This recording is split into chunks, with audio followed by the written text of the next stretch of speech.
तो दोस्तों ये है सनहे कोटड़ी ढांग की कोलू चौड़ की नदी। और बरसात में बड़ी दिक्कत होती है यहाँ पर लोगों को। इसमें भी अगर एक पुल बना दिया जाए तो कम से कम लोग आ जा सकते हैं और ये रामनगर नैनीताल जाने के लिए एक अच्छा मार्ग बन सकता है, सुगम मार्ग बन सकता है, आसान बन सकता है और कम समय में हम रामनगर नैनीताल जा सकते हैं। नमस्कार दोस्तों, स्वागत है आपका एक बार फिर से मेरे YouTube चैनल कण्व नगरी लाइव में। साथ ही साथ फेसबुक पर भी मैं हूँ, पौड़ी गढ़वाल और जनता की आवाज़ पेज के माध्यम से। तो दोस्तों इन दिनों कोटद्वार में बहुत कुछ चल रहा है। अभी आपने देखा होगा, परसों की बात है, गढ़वाल मंडल ओनर्स यूनियन लिमिटेड यानी GMO के 9 लोगों को पुलिस ने गिरफ़्तार किया है और उन पर आरोप यह है कि उन्होंने जो है 2.5 करोड़ रुपए से ज़्यादा का गबन GMO में किया है। कई चीज़ों में गबन किया गया है, जांच चल रही है और आगे और भी चीज़ें शायद निकल के वापस आएंगी। और इसमें जीत सिंह पटवाल जो कि पूर्व में अध्यक्ष रह चुके हैं और जब उनका कार्यकाल था तो बड़ी बातें लोग करते थे और ख़ासकर GMO वाले, उन्होंने ये भी कहा था कि यार चुनाव कराए जाए प्रॉपर तरीके से।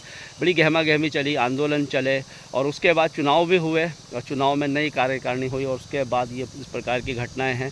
तो आप देख सकते हैं कैसे जनता के पैसों का जो है लोग इस प्रकार से बंदर बाट कर रहे हैं। तो अभी देखते हैं कितनी सज़ा उनको होती है, कैसे होती है। अभी तो उनको पौड़ी जेल भेज दिया गया है। 9 लोग हैं और कोटद्वार के लिए इस प्रकार की कोटद्वार में अभी अच्छी बातें तो सुनने को मिल नहीं रही कि यार किसी ने कुछ कीर्तिमान स्थापित किए, कुछ किए हैं, लेकिन इस प्रकार की बातें जब सुनने को मिलती है तो बड़ा दुख होता है कोटद्वार को देखकर। और समस्याएं तो आप देख ही रहे हैं।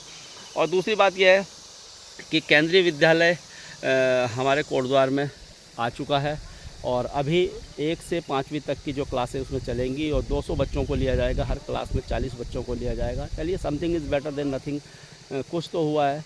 और समस्याओं की बात करें तो अभी प्रधान से लेकर प्रधानमंत्री तक भारतीय जनता पार्टी का है। और उसके बाद भी आप देख सकते हैं लाल ढांग चिल्लरखाल मार्ग जो कि बहुत ही ज़्यादा महत्वपूर्ण मार्ग है, वो अभी तक नहीं बना है। और अगर इस समय ये लाल ढांग चिल्लरखाल मार्ग नहीं बनता तो कैसे आप उम्मीद कर सकते हैं कि आने वाले समय में अगर सरकारें बदलेंगी या विधायक सांसद किसी दूसरी पार्टी का होगा तो कैसे काम होगा। तो बड़ी शर्म वाली बात है भारतीय जनता पार्टी और ख़ासकर हमारे गढ़वाल के जितने भी नेता हैं, सांसद हैं, उनके लिए यार आप एक लाल ढांग चिल्लरखाल मार्ग नहीं बनवा पा रहे हैं। बोल रहे हैं कि NGT का मामला है, वनों का मामला है, ये चीज़ें हैं, वो चीज़ें। यार पूरे भारतवर्ष में जो है देखिए सड़कों का पूरा जाल बिछा हुआ है।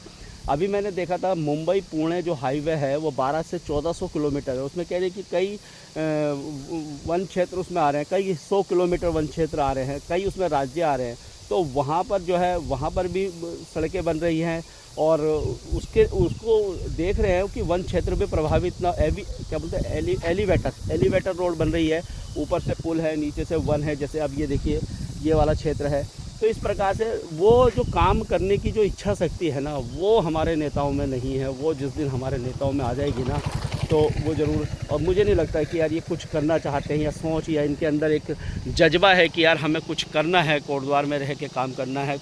पहाड़ों की स्थिति आप देख लीजिए, पहाड़ों की स्थिति वही है, पलायन अपने चरम पर है।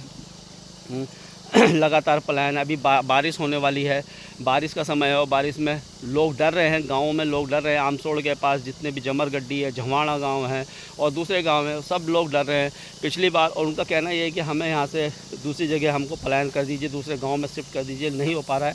अभी मैं यहाँ पर हूँ तो ये आप देख सकते हैं, ये लोकेशन है कोटड़ी ढांग सने से आगे ये जो कोटड़ी ढांग की नदी है, ये देखिए ये वाली नदी है। यहाँ पर एक पुल होना चाहिए, इधर एक पुल होना चाहिए। और ये जो रोड है यार, ये जो कनेक्टिविटी है, ये कोटद्वार से रामनगर को जोड़ती है। रामनगर नैनीताल के लिए ये कनेक्टिविटी हो सकती है। यहाँ पर अगर इस पे काम किया जाए, बस वही है ना, वो कह देते हैं या कि वन क्षेत्र है ये। तो इन चीज़ों से आपको इस चीज़ के लिए कोई अपॉइंट किया गया है कि यार वन क्षेत्र आप पहले तो चुनाव जब लड़ते हैं इतनी घोषणा पत्र आपके होते हैं, इतनी बातें आप लोग करते हैं और उसके बाद चुनाव जीतने के बाद आप धरने पे बैठिए, आप लोगों के साथ बैठिए, आप संसद में बात को उठाइए, आप विधानसभा में बातों को उठाइए, आप उसके लिए आंदोलन करिए। अपने लोगों के लिए आंदोलन करने के मैं आपका क्या जाता है, आप लोगों के लिए तो अपॉइंट हुए हैं या अपनी पार्टी के लिए अपॉइंट हुए हैं। अपनी अगर कहीं पर आपकी पार्टी आपकी बात नहीं मान रही है तो उसके लिए आप काम कीजिए।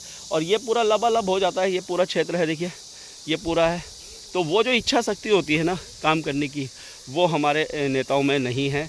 ये देख सकते हैं।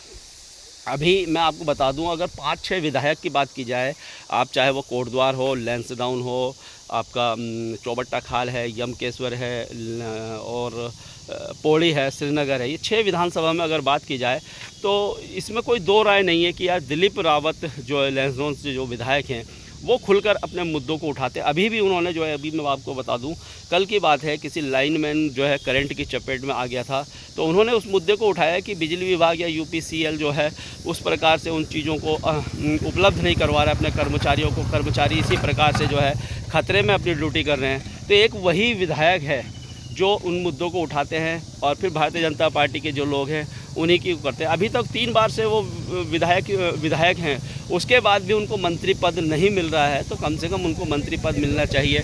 जो एक बार के विधायक हैं और जो अपनी अपनी सीट बदल रहे हैं, और क्योंकि सीट इसलिए बदल रहे हैं क्योंकि वो चुनाव यहाँ से वहाँ अपनी उस जो पहले वाली जो सीट है, करंट जो सीट है, उससे चुनाव लड़ नहीं सकते हैं, उनको पता है। और उसके बाद उनको मंत्री पद मिल जाते हैं, दूसरी चीज़ें मिल जाती हैं। तो दिलीप रावत को विधायक को मंत्री पद क्यों नहीं मिला है, और बहुत मुखर तरीके से अपनी आवाज़ को उठाते हैं। बड़ा अच्छा लगता है कि यार ठीक है, देखिए आप जनता के जनप्रतिनिधि हैं यार, जनता के लिए आप काम करने वाले हैं, तो जनता की बातों को आपको उठाना चाहिए।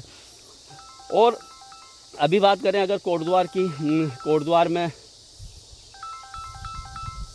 कोटद्वार में देखिए अभी एक 2027 में फिर चुनाव है। और अगर बात करें तो रितु खंडूरी जी हैं, वो एक बार फिर से टिकट मांगेंगी, और पहला हक शायद उन्हीं का ही है, मुझे लग रहा है कि टिकट मांगेंगी वो। उसके बाद यहाँ पर दूसरे जो दावेदार हैं वो शैलेंद्र सिंह रावत जी हो रहे हैं, वो भी अपनी गणित लगा रहे हैं। और साथ ही साथ वो यमकेश्वर भी, मुझे लगा जिस प्रकार से यमकेश्वर वो घूम रहे हैं, तो वो चाह रहे हैं कि यमकेश्वर से भी, क्योंकि मुझे नहीं लगता अब रेणु बिष्ट का वहाँ पर किस प्रकार से वो है। तो आप लोग कमेंट करके ये भी राय दीजिएगा कि रेणु बिष्ट को वहाँ से टिकट मिलना चाहिए या नहीं मिलना चाहिए, या मिल सकता है या नहीं मिल सकता है, किस प्रकार से वहाँ रहेगा। लेकिन वहाँ एक बड़ा नाम है महेंद्र सिंह राणा, जो कि प्रमुख भी हैं और लगातार लोगों के बीच में भी हैं, उनको लोगों के टच में वो हमेशा रहते हैं। तो मुझे लगता है कि इस बार महेंद्र राणा वहाँ पर से प्रबल दावेदार रहेंगे, और लोगों के टच में भी है, मैन टू मैन वो जानते हैं, गांव से गांव जानते हैं, वो जाते हैं। तो अभी देखते हैं क्या होता है। कोटद्वार की बात की जाए तो और भी यहाँ पर विधायक पद के दावेदार हैं, और रितु भूषण खंडूरी जी तो हैं ही हैं, साथ ही साथ शैलेंद्र रावत अपनी जो है दावेदारी पेश कर रहे हैं, और अभी मेयर भी है। तो क्या भारतीय जनता पार्टी उनको टिकट देती है या नहीं देती है, इन सब मुद्दों पर भी आखिर कभी बात करूँगा मैं। और अभी मैं आपको बता देता हूँ, ये जो कोटरी ढांग सन्हे वाला क्षेत्र है, यहाँ पर एक पुल होना चाहिए, जिससे जो कोटद्वार रामनगर वाली बेल्ट है, ये कनेक्टिविटी अच्छी हो, यहाँ पर ये वाला मार्ग खुले, और इससे जो है काफ़ी फ़ायदा लोगों को होगा। और इधर से जो है दूध वाले या स्कूल वाले बहुत सारे बच्चे आते हैं, बरसात में बड़ी दिक्कत होती है, इस पूरे क्षेत्र में पानी इस प्रकार से होता है। ये देखिएगा आप, तो ये देखिएगा आप। तो काफ़ी चीज़ों पर आज मैंने आपसे चर्चा की, बात की। तो आप लोग कमेंट करके अपनी राय ज़रूर दीजिएगा। और बस मैं तो यही चाहता हूँ यार, कोटद्वार में हम रहते हैं, एक बेस हॉस्पिटल में अच्छे डॉक्टर आ जाएं, फैसिलिटीज़ वहाँ पर हो जाएं, जिससे कम से कम 50-60% लोगों को बाहर ना जाना पड़े, इतना तो कम से कम हो। अभी तो ये है कि 95% लोग बाहर ही जाते हैं। तो ये चीज़ें हैं। और अपना जो है GMO वाला जो बस अड्डा है, जो उस बस अड्डे पे काम हो, वो भी ऐसे ही है। बोल रहे हैं कि कोर्ट में लंबित। अरे क्यों नहीं उसकी अच्छे से पैरवी करते हो यार, अच्छे वकील करते हो, सब कुछ आपकी है, प्रधान से प्रधानमंत्री आपके हैं, फिर क्यों नहीं आप लोग इस पर काम कर पा रहे हो। बड़ी शर्म की बात है यार ये आप लोगों के लिए। बड़े बड़े नेता आप लोग जरूर बनते हो, लेकिन आपसे काम कुछ नहीं होता, आंदोलन आप कर नहीं रहे, दूसरी चीज़ों के लिए फ़ौरन से आप एक्टिव हो जाते हैं। तो इन सब चीज़ों के, कोटद्वार के मुद्दों पर बहुत सारी समस्याओं से कोटद्वार जूझ रहा है। तो कमेंट करके दोस्तों अपनी राय ज़रूर दीजिएगा। और आप मेरे पेज पे है तो पेज को फॉलो कीजिएगा, यूट्यूब चैनल पे है तो उसको सब्सक्राइब कीजिएगा। तब तक के लिए दोस्तों धन्यवाद। जय हिंद, जय भारत, जय उत्तराखंड।